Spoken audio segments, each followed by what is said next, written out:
जैन जी जैसे प्रदर्शन की साजिश सामने आई है। देवी अहिल्याबाई यूनिवर्सिटी में यह प्रदर्शन होना था। इंजीनियरिंग एंड टेक्नोलॉजी डिपार्टमेंट में रैगिंग का पूरा मामला, जब इस रैगिंग के मामले में जांच की गई, एंटी रैगिंग कमेटी ने रिपोर्ट जो दी है उसमें बड़ा खुलासा हुआ है कि फेक आईडी और वायरल पोस्ट से जैन जी का यह प्रदर्शन होना था। सीनियर छात्रों ने जूनियर पर दबाव भी बनाया था और फर्स्ट ईयर के छात्रों को बैच आउट करने की धमकी भी दी गई थी।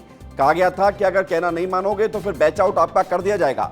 ये बड़ी खबर है। सीनियर छात्रों की फेक आईडी और पोस्ट वायरल करके सीनियर छात्रों ने अधिक से अधिक फेक आईडी बनाने और पोस्ट को वायरल करने की तैयारी कर रखी थी और जूनियर्स को इंस्ट्रक्शन दिए गए थे कि अगर जूनियर्स इन इंस्ट्रक्शन को नहीं मानेंगे, इस आदेश को नहीं मानेंगे तो उनको फिर बैच आउट करवा दिया जाएगा।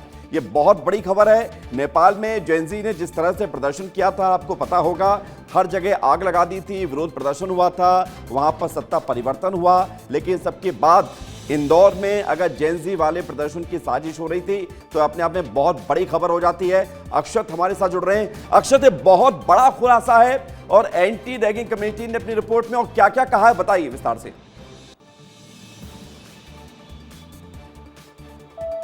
जी बिल्कुल, देखिए विवेक, बहुत बड़ा खुलासा इंदौर से हो रहा है कि जो नेपाल में जेन जी के तर्ज पर जो प्रदर्शन किया गया था, वैसा ही प्रदर्शन इंदौर के देवी अहिल्या विश्वविद्यालय, जो कि प्रदेश ही नहीं देश में एक बड़ी अपना झलक रखता है, उसी तरीके का प्रदर्शन यहाँ भी किया जा रहा था। जो कमेटी है एंटी रैगिंग कमेटी, उसकी जो ऑब्जर्वेशन रिपोर्ट है उसमें ये साफ साफ जो पॉइंट्स लिखे गए हैं उसमें लिखा गया है कि भारी मात्रा में जो आईडीज़ थी, फेक आईडीज़, वो बनाई जा रही थी। वहीं जो सीनियर छात्र हैं वो जूनियर छात्रों को दबाव डाला गया था कि एक छात्र को 2 फेक आईडी बनानी है, फेसबुक पर, ट्विटर पर और साथ ही साथ एक्स पर, और इन पर एक फेक हैशटैग चलाना है जो कि जिसे ट्रेंड कराना है ताकि देवी अहिल्या विश्वविद्यालय की जो छवि है उसे पूरी तरीके से खराब किया जा सके और एक बड़े प्रदर्शन को अंजाम दिया जा सके। ये जो पूरी एंटी कमेटी की रिपोर्ट है, एंटी कमेटी जो सेल है उसने ये पूरी रिपोर्ट पुलिस को भी सौंप दी है। पुलिस के संज्ञान में ये पूरा मामला आ चुका है विवेक, और ये बहुत ही बड़ा मामला इंदौर से निकलकर सामने आया है। अक्षर, मुझे एक बात बताइए कि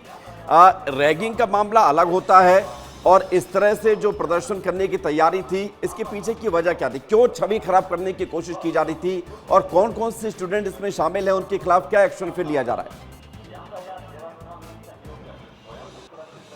जी बिल्कुल, देखिए विवेक, जहाँ तक मैं बात करूँ तो ये छवि खराब करने की एक बहुत बड़ी साजिश थी और साथ ही साथ जो स्टूडेंट्स हैं उनके नाम जो हैं वो कमेटी की रिपोर्ट में साफ साफ आ चुके हैं। उन स्टूडेंट्स पर अब क्या कार्रवाई होगी, ये एक बड़ा प्रश्न चिन्ह है, क्योंकि ये कमेटी की रिपोर्ट अभी ही सामने आई है। अब इसमें जो कुलपति हैं वो पूरी बॉडी के साथ बैठ के क्या फैसला करते हैं, क्या होता है, ये बहुत बड़ा सवाल होगा देखने वाला। लेकिन जो रिपोर्ट है विवेक, उसमें साफ साफ सारी चीज़ें बता दी गई हैं। जहाँ तक रही रैगिंग की बात, तो जूनियर जो कॉलेज के फर्स्ट ईयर के छात्र हैं उन पर ये दबाव बनाया गया था कि यदि वो ऐसा नहीं करते हैं तो उनकी रैगिंग की जाएगी, उन पर दबाव बनाया जाएगा, जिसके दबाव में ये बहुत बड़ी प्लानिंग जो सीनियर छात्र अक्षत, मुझे एक बात और बताइए, क्योंकि मामला इतना बड़ा है कि इस मामले से जुड़े हुए कई सवाल लोगों के मन में है कि अगर इंदौर में इस तरह की साजिश हो रही है सीनियर छात्रों के द्वारा, इंजीनियरिंग के स्टूडेंट्स के द्वारा, तो ये अपने आप में बड़ी बात बन जाती है। इनके पीछे कौन है? क्या कोई बड़ी साजिश हो सकती है क्या? और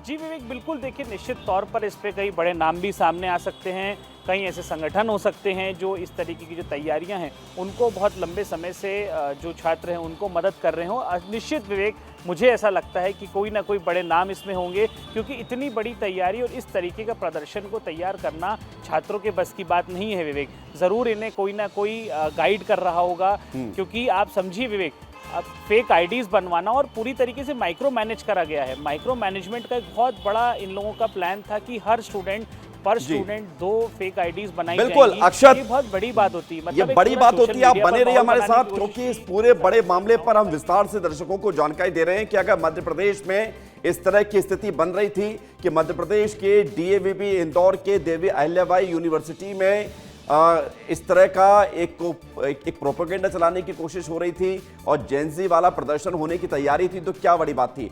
एंटी रैगिंग कमेटी ने जो पत्र जो जांच के बाद सौंपा है, जो रिपोर्ट दी है, वो रिपोर्ट क्या है हम आपको दिखाते हैं।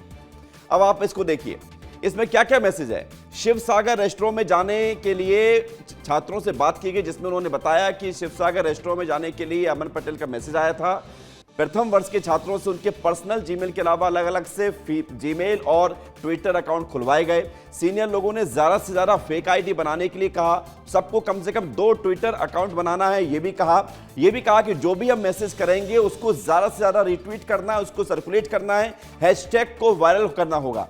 अभी जैसा नेपाल में जेन ज़ी जैसा प्रोटेस्ट हुआ है वैसा ही प्रोटेस्ट यहां भी करना है। इस लाइन को हाईलाइटेड करेंगे हम, क्योंकि ये लाइन बहुत बड़ी है। अभी जैसा नेपाल में जेन ज़ी जैसा प्रोटेस्ट हुआ है वैसा ही प्रोटेस्ट यहां भी करना है। ये इस एंटी रैगिंग कमेटी की रिपोर्ट में बड़ी जानकारी सामने आई है।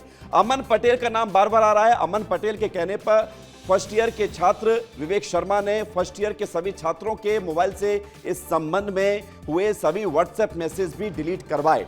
इसके अलावा छात्रों ने यह भी बताया कि सीनियर द्वारा दिए गए इंस्ट्रक्शन नहीं मानने पर फर्स्ट ईयर के छात्रों को बैच आउट करने की धमकी दी गई। सोचिए कि ये धमकी दी गई सीनियर छात्रों के द्वारा जूनियर्स को कि अगर बात नहीं मानोगे तो बैच आउट कर दिया जाएगा। जांच में यह भी पाया गया है कि फर्स्ट ईयर के छात्र उमंग अग्रवाल ने फर्स्ट ईयर का ग्रुप भी बनाया और सीनियर इंट्रोडक्शन नाम से ये ग्रुप तैयार किया गया।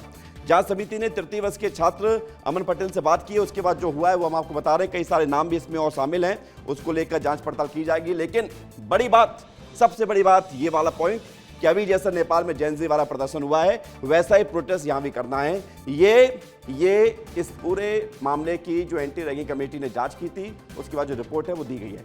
शुक्रिया आपका अक्षत हमारे साथ जुड़ने के लिए, जानकारी के लिए।